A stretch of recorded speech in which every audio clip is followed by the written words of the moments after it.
Harry confessed that living with Meghan caused his depression on his Invictus speech. As Meghan works on her Invictus speech, Harry's autobiographer notes that he's in a very bad, miserable state. He was happy before, but now he isn't.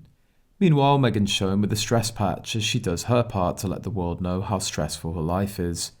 Both seem to be trying to outdo each other to show the world how miserable they are. Only when out with people other than their spouses do we see radiant smiles and joyful demeanours, genuine happiness when away from each other or playing to the cameras.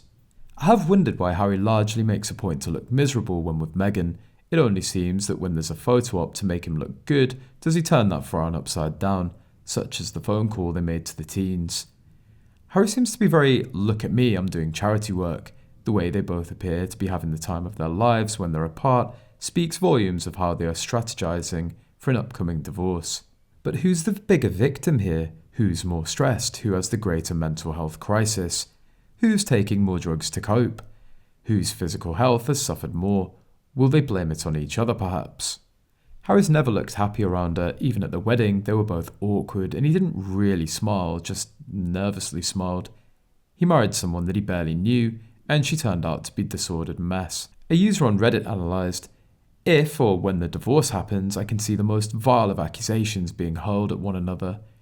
If Henry declines Buckingham Palace's assistance, legal, PR, etc., I fear he'll not only come off horribly in the public eye, the British royal family will as well, and Henry will be financially savaged.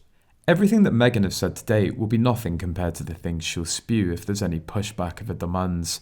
And knowing how utterly fragile Henry's ego is, there's certain to be pushback, as you'll see any capitulation as losing rather than settling to be done with it all.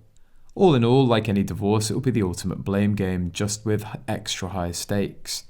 It comes as an expert revealed Prince Harry's painful decisions since leaving the royal family are beginning to catch up with him.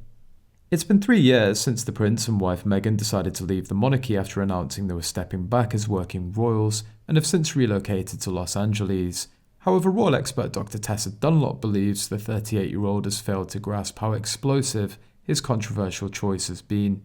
The novelist said the Duke and Duchess of Sussex have embarked on an incredibly difficult journey, stepping away from the royal family, and Harry didn't comprehend just how difficult that would be and is now less than the sum of its parts as he navigates life outside of the monarchy, which she claims he took for granted.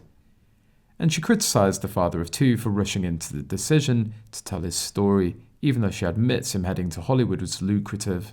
I think it's been an incredibly difficult journey. I don't think Harry has many assets, I don't think he had the intellectual acumen and probably grounding in history, bizarrely to understand just what he was trying to achieve, Tessa explained.